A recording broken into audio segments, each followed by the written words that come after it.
Welcome back to my channel. இந்த video வந்து ஒவ்வொரு ட்ரேடருக்கும் ஒரு பெரிய மோட்டிவேஷனா இருக்கும். Forex trading, crypto trading, MCX trading, Indian market NSC trading, option trading, world market trading, இது எல்லாமே ஒன்று தான். ஒரே ஒரு சின்ன டிஃப்ரென்ஸ் என்ன அப்படின்னா, இது எல்லா மார்க்கெட்டுக்கும் ஒரே ஒரு சின்ன ஒரு டிஃப்ரென்ஸ் இருக்குது. அது என்ன அப்படின்னா, ஆப்ஷன் மார்க்கெட் மட்டும் இதிலிருந்து கொஞ்சம் டீவியேட் ஆகும். மற்றபடி எல்லா இன்ஸ்ட்ருமெண்ட்டும் ஒன்று தான். ஃப்ரீக்வன்சி வைப்ரேஷனில் ஒரு ஷிஃப்ட் இருக்குமே தவிர ட்ரேடிங் மெக்கானிசம் அப்படிங்கிறது ஒன்று தான். இங்கே பிரச்சனையே என்ன அப்படின்னா, டைம், டிசிப்ளின், இந்த ரெண்டு தான் பிரச்சனையே. மெஜாரிட்டி ஆஃப் தி ட்ரேடருக்கு பிரச்சனையே இது ரெண்டு தான். ஸோ இந்த டைம் அலோகேஷனும் இந்த டிசிப்ளினரி அப்ரோச்சும் இது ரெண்டு மட்டும் கொஞ்சம் மைண்டில் வச்சுட்டு டெக்னிக்கலாக லைட்டாக ஸ்ட்ராங்காக இருந்தால் ஜெயிச்சிடலாம். பிரச்சனையே அந்த டைமும் டிசிப்ளினும் இல்லாமல் பண்ணுற தவறுகள் தான் வந்து ஒரு ட்ரேடருடைய லைஃபை ஸ்பாயில் பண்ணுற ஒரு விஷயம். இந்த ஃபாரெக்ஸ் ட்ரேடிங் நீங்கள் பண்ணுறீங்க இல்லை ஆல்ரெடி பண்ணிட்டு இருக்கீங்க அப்படின்னா, இந்த ஃபாரெக்ஸ் ரிலேட்டடாக சில புரோக்கர்ஸ் வந்து நம்ம வந்து ட்ரஸ்ட் பண்ணலாம். சில புரோக்கர் அதுவும் வந்து பிளைண்ட் ட்ரஸ்ட்லாம் பண்ணக்கூடாது. அவங்க ப்ரொஃபைலை வந்து ரீட் பண்ணி அவங்க எத்தனை வருஷமாக இந்த ஃபீல்டில் இருக்காங்க, எங்கெங்கெல்லாம் பிரான்ச் வச்சுருக்காங்க, அவுட் சைடு இந்தியா எங்கெல்லாம் வச்சுருக்காங்க, இந்த மாதிரி இன்ஃபர்மேஷன் நிறையா கேதர் பண்ணி ஒரு ஒரு லிஸ்ட்டு அப்படிங்கிறது வந்து எங்கிட்ட இருக்குது. ஸோ யாருக்காவது வேணும் அப்படின்னா வந்து எங்கிட்ட ரெக்வஸ்ட் பண்ணி அதை என்னன்னு தெரிஞ்சுக்கோங்க. நெக்ஸ்ட் வந்து இந்த ஃபாரெக்ஸ் ரிலேட்டடாக நான் சொல்கிறேன். ஒரே நாளில் இது வந்து நான் வந்து மோட்டிவேஷன் பர்பஸுக்காக இதை ஃபஸ்ட்டு நான் சொல்கிறேன். ஏன்னா இதுதான் வந்து ரொம்ப முக்கியம். பணம் செய்யறதை தாண்டி பொட்டன்ஷியல் இருக்கு அப்படின்னு நமக்கு தெரிஞ்சுக்கிட்டாலே வந்து நமக்கு அதில் வந்து இன்ட்ரெஸ்ட் அப்படிங்கிறது வரும். ஸோ இதுதான் ஃபேக்ட். இங்கே நம்மளால முடியவே முடியாது, இங்கே வந்து இவனுங்க ஏமாத்துறானுங்க அப்படிங்கிற மைண்ட் செட் இருக்கிறவங்களுக்காக மட்டும்தான் இந்த வீடியோவை வந்து நான் ஃபஸ்ட்டு ப்ரெசென்ட் பண்ணணும் அப்படின்னு வச்சுருக்கேன்.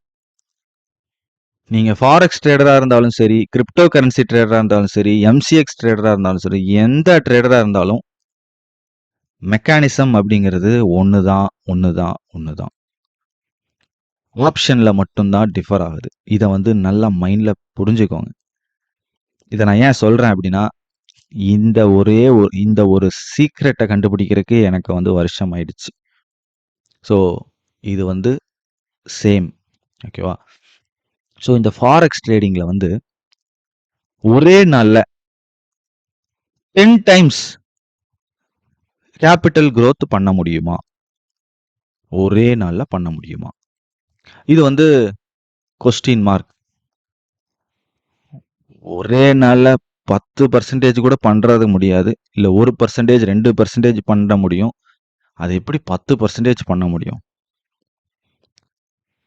சாத்தியமே இல்லை அப்படிங்கிறவங்களுக்கு நான் காட்டுறேன்.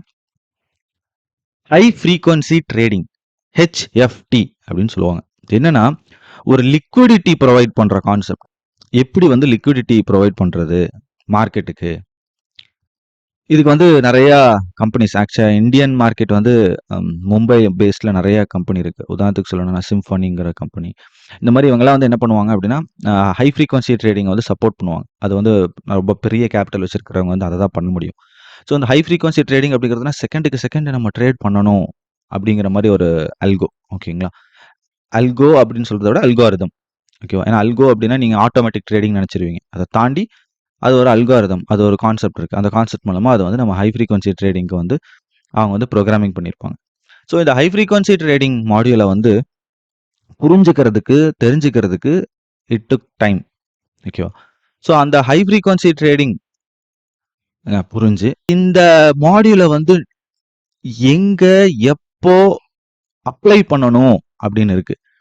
ஒவ்வொரு தடவையும் அதோடைய டைமென்ஷன் வந்து மாறிட்டே இருக்கு. ஸோ அது மாறும்போது எந்த இடத்துல அப்ளை பண்ணணும்?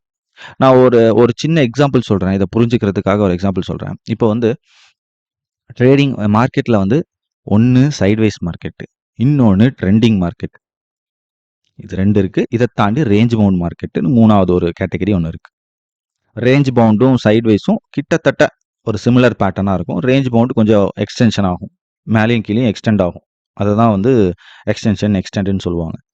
ஸோ இந்த மாதிரி ரேஞ்ச் பவுண்ட் மார்க்கெட்டில் நம்ம என்ன பண்ணணும், சைட்வைஸ் மார்க்கெட்டில் நம்ம என்ன பண்ணணும், ட்ரெண்டிங் மார்க்கெட்டில் நம்ம என்ன பண்ணணும், இந்த விஷயத்தில் நம்ம ஃபோக்கஸ் பண்ணோம்னா நம்ம ஈஸியாக வந்து ஜெயிச்சிடலாம். இதுதான் வந்து ஒரு ட்ரிக்கே. அப்போ இந்த ஹை ஃப்ரீக்வன்சி ட்ரேடிங் மாடியூல்லையும் அதே தான் வருது. சைட்வைஸில் என்ன பண்ணணும், ட்ரெண்டிங்கில் என்ன பண்ணணும், இதே கான்செப்ட் தான் வருது கிட்டத்தட்ட. இப்போ இந்த சைட்வைஸ், ட்ரெண்டிங், ரேஞ்ச் பவுண்ட் சொன்னேன் இல்லையா, இதுல வந்து இன்டெப்தா போனோம்னா அதுல ஒண்ணு கிடைக்கும், ஒரு ஆன்சர் கிடைக்கும். அந்த ஆன்சரை நோக்கி நான் டிராவல் பண்ணனால தான் வந்து என்னால் இவ்வளோ பெரிய அக்யூரசி அப்படிங்கிறத வந்து காட்ட முடியறதுக்கு காரணம். ஸோ இந்த ஃபாரெக்ஸ் ட்ரேடிங்கில் வந்து நான் என்ன பண்ணேன் அப்படின்னா, ஒரு டெஸ்டிங். இந்த டெஸ்டிங் என்ன அப்படிங்கிறத ஃபர்ஸ்ட் சொல்றேன். $100 $100 10 டைம்ஸ் $1000 க்ரோ பண்ணணும். இப்போ இந்த $100 $1000 க்ரோ பண்றதுக்கு நம்ம குவான்டிட்டி மேனேஜ்மெண்ட் அப்படின்னு ஒன்று இருக்கு. இப்போ மெஜாரிட்டி ஆஃப் த ட்ரேடர் என்ன பண்ணுவாங்கன்னா, லாஸ் ஆனா ஆவரேஜ் பண்ற கேட்டகரி பீப்புள் நிறைய பேர் இருக்காங்க. எப்போ அவங்க அதை வந்து ஸ்டாப் பண்ணுவாங்க அப்படின்னா, அந்த லாஸ் வரும்போது ஆவரேஜ் பண்ண ஆரம்பிச்சிருவாங்க. இது எப்போ அவங்க ஸ்டாப் பண்ணுவாங்கன்னா, ஒரேடியா அக்கௌண்ட் ஸ்கொயர் ஆஃப் ஆகும், இருக்கிற பணம் எல்லாம் போகும். அப்பதான் அவங்க ரியலைஸ் பண்ணுவாங்க, ஓகே ஆவரேஜ் பண்ணக்கூடாது. இல்லைன்னா என்ன ஆகும், அவங்களுக்கு ப்ராஃபிட் வந்துட்டே இருக்கும். இன்னைக்கு ஒரு ப்ராஃபிட், நாளைக்கு ஒரு ப்ராஃபிட், வந்து வந்து வந்து ஒரேடியா அவங்க எடுத்த ப்ராஃபிட் எல்லாத்தையும் தூக்கிட்டு போயிடும். ஸோ இதுதான் வந்து ஆவரேஜிங்ல இருக்கிற ஒரு டிசாஸ்டர். ஸோ இந்த தப்பை நம்ம பண்ணக்கூடாதுன்னு நம்ம என்ன சொன்னாலும் தானா பண்ணி அடிபட்டு திருந்தினா மட்டும்தான் அவங்களுக்கு அது வந்து சாட்டிஸ்ஃபைட் ஆகும். ஸோ இது வந்து ஹியூமன் மென்டாலிட்டி. சில விஷயங்கள் வந்து நம்ம எவ்வளவுதான் சொன்னாலும் தான் அதை ரியலைஸ் பண்ணி ஸ்டெப் எடுக்கிற கேட்டகரி ஆஃப் பீப்புள் தான் வந்து ரொம்ப ஜாஸ்தி, ரொம்ப ரொம்ப ஜாஸ்தி. ஸோ இதை வந்து நான் வந்து 7 இயர்ஸாக சோஷியல் மீடியாவில் நான் பார்த்துட்டு தான் இருக்கேன். செல்ஃப் ரியலைசேஷன் வந்ததுக்கப்புறம் ஓரளவுக்கு ஸ்டெடி ஆயிடுவாங்க. ஸோ இந்த ப்ராசஸில் வந்து நான் பண்ணின விஷயங்கள் என்ன, ஃபர்ஸ்ட் இனிஷியலாக வந்து மைக்ரோ குவான்டிட்டி 2 அப்படிங்கிறத 0.2ல ஆரம்பிச்சு கொஞ்சம் கொஞ்சமாக கிராஜுவலாக அப்படியே ப்ராஃபிட் இன்க்ரீஸ் ஆகுது. 200 200 200 300.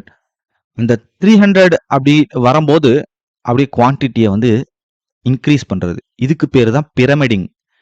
ஏன்பா ஏறும்போது நீ குவான்டிட்டி ஏத்தன அப்படின்னா அது முட்டாள்தனமா இருக்கே அப்படிங்கிற கேள்விக்கு பதில் என்ன அப்படின்னா, நம்ம சம்பாரிச்சதுல தான் நம்ம ரிஸ்க் எடுக்கிறோம்.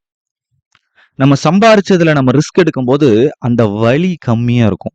இதுதான் வந்து ஒரு ஒரு ப்ரொஃபஷ்னலா திங்க் பண்ணணும் அப்படின்னா இப்படிதான் திங்க் பண்ணணும். நம்மளுடைய கேபிட்டல் பேங்க் பேலன்ஸ் குறைய குறைய நமக்கு அந்த ஃபியர் அப்படிங்கிறது கொஞ்சம் வரும். இது வந்து சைக்காலஜிக்கலா அஃபெக்ட் ஆகும். அதே நம்ம எடுக்கிற பணம் இந்த மார்க்கெட்ல தான் எடுக்கிறோம். எடுத்த பணத்தை, மார்க்கெட்ல இருந்து எடுத்த பணத்தை ரிஸ்க் வைக்கிறதுல சைக்காலஜி எப்படி பாதிக்கும், கரெக்டா? ஸோ இது இந்த இந்த மாதிரியான ஆங்கிள் தான் நான் அதை யோசிச்சு பண்ணினேன். அதுவும் வந்து என்னைக்கு பண்ணணும் அப்படின்னு ஒன்று இருக்கு. அதான் சொன்னேன், ஆல்ரெடி சொன்னேன் இல்லையா? ஸோ நேற்று தான் வந்து அந்த கரெக்டான அந்த டைம், ப்ரைஸ் இது எல்லாமே கூடின ஒரு நாள். ஸோ அந்த நாளில் வந்து எப்படி நம்ம வந்து எஃபெக்டிவாக இதை எடுத்துகிட்டு போகணும் அப்படின்னு ஒரே ஒரு கான்செப்ட் மட்டும் தான் வச்சுருந்தேன். டிசிப்ளின்கிற ஒரு இடம் வச்சுருந்தேன். ஸோ ஜஸ்ட் $400 அது ஏறினதுக்கு அப்புறமா திரும்பி குவான்டிட்டி ஏற்றுறேன். 500க்கு அப்புறம் திரும்பி ஏற்றுறேன். மேக்ஸிமம் 0.32 அப்படிங்கிற மாதிரி ஏற்றி வச்சிருந்தேன். அப்போ வந்து சடனாக வந்து ஒரு கன்ஃபர்மேஷன், அதை சொன்னேன் இல்லையா, எப்போ யூஸ் பண்ணணும்னு ஒன்று இருக்குன்னு சொன்னேன் இல்லையா, அந்த கன்ஃபர்மேஷனில் கேபிட்டலும் ஏறி இருக்கு, நானும் குவான்டிட்டி ஏற்றிட்டேன். டக்குன்னு 1 ஸ்டாண்டர்ட் லாட்டுக்கு வந்து ஏற்றுறேன். இங்கிருந்து 3 மடங்கு ஏத்துறேன். அந்த ஸ்டாண்டர்ட் லாட் ஏத்துனதுக்கு அப்புறம் அப்படி கிராஜுவலா ஏறுது. ஏறி எக்ஸாக்டா சொல்லணும் அப்படின்னா $1,500 ஆல்மோஸ்ட் 10 டைம்ஸ் இதை வந்து அச்சீவ் பண்ண முடிஞ்சது. நம்புற மாதிரி இல்லைல்ல? ஒவ்வொரு டைம் ஒவ்வொரு ப்ரைஸையும் கிராஸ் வெரிஃபை பண்ணி பாருங்க, தெரியும். இது வந்து one of the high frequency module.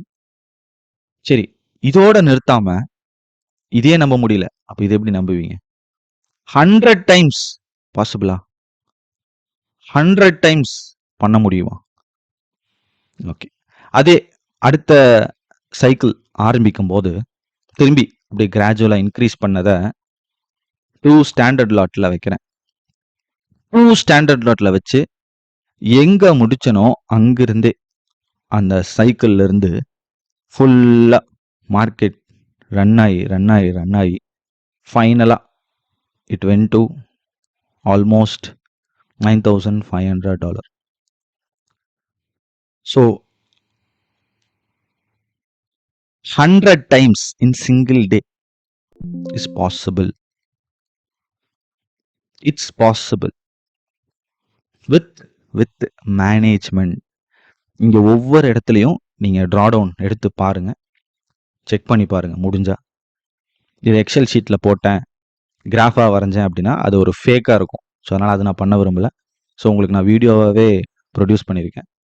So நீங்கள் அதை வந்து வேணும்னா கிராஸ் வெரிஃபை பண்ணி பாருங்க. ஸோ இதுதான் வந்து நெட் ரிசல்ட். ஸோ இந்த வீடியோவில் புரிஞ்சுக்க வேண்டியது என்னன்னா, எப்படி வேணாலும் பணம் பண்ணலாம் அப்படிங்கிறது கிடையாது. இங்கேயும் அந்த மைக்ரோ டைமிங்ல வந்து டிசிப்ளின் அப்படிங்கிற ஒரு விஷயம் இருக்கு, மேனேஜ்மெண்ட் அப்படிங்கிற ஒரு விஷயம் இருக்கு, டைம் அப்படிங்கிற விஷயம் இருக்கு. இது மூணுமே இங்கேயும் இருக்கு.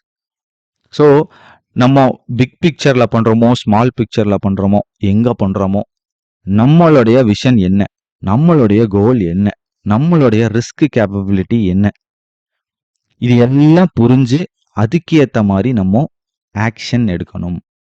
அந்த மாதிரி நம்ம ஒரு ஆக்ஷன் அப்படின்னு ஒன்று எடுத்தோம் அப்படின்னா நம்மளால ஸ்டெப் பை ஸ்டெப்பா அந்த சக்சஸை ஃபீல் பண்ண முடியும். ஸ்டெப் பை ஸ்டெப்பா, திரும்பி நான் சொல்றேன், ஸ்டெப் பை ஸ்டெப்பா நம்மளால அந்த சக்சஸை ஃபீல் பண்ண முடியும். அப்படி ஃபீல் பண்ணா மட்டும்தான் அந்த சக்சஸ் நிரந்தரமா இருக்கும். டெக்னிக்கல் அப்படிங்கிறது ரொம்ப ரொம்ப அவசியம். ஏன்னா டெக்னிக்கல் நாலேஜ் அப்படிங்கிறது இல்லை அப்படின்னா கொஞ்சம் டைம் எடுத்துக்குமே தவிர சக்சஸ் அப்படிங்கிறது இருக்கும். சக்சஸ் இல்லைன்னு சொல்ல மாட்டேன், சக்சஸ் இருக்கும், but it will take time. So அதை மட்டும் புரிஞ்சுக்கிட்டீங்க அப்படின்னா இந்த மார்க்கெட்டில் வந்து ரொம்ப ஈஸியாக ஜெயிக்கலாம். ஸோ கிரிப்டோ கரன்சி ஃபாரெக்ஸ் ரிலேட்டடாக நான் வந்து பெருசாக வந்து இன்வால்வ் ஆக கிடையாது. கிரிப்டோ கரன்சியோடைய கிராஷை கண்டுபிடிச்சி விட்டுட்டேனே தவிர கிரிப்டோ கரன்சி ட்ரேடிங் பண்ணணும், ஃபாரெக்ஸ் ட்ரேடிங் பண்ணணும் அப்படின்னு நான் எப்போவுமே என்கரேஜ் பண்ணதில்லை. ஸோ கிரிப்டோ கரன்சி பொறுத்த வரைக்கும் it's very legal in India, யார் வேணாலும் ட்ரேட் பண்ணலாம்.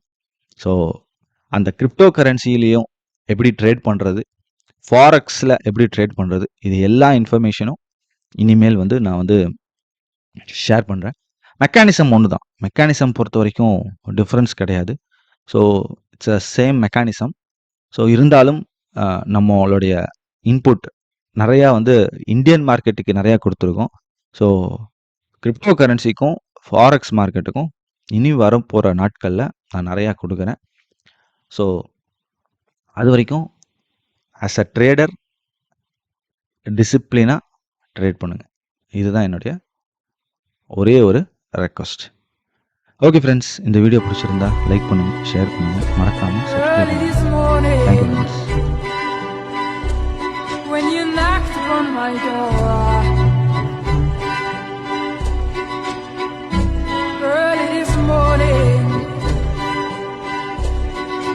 you knocked upon my door and I say, hello Satan, I believe it is time to go.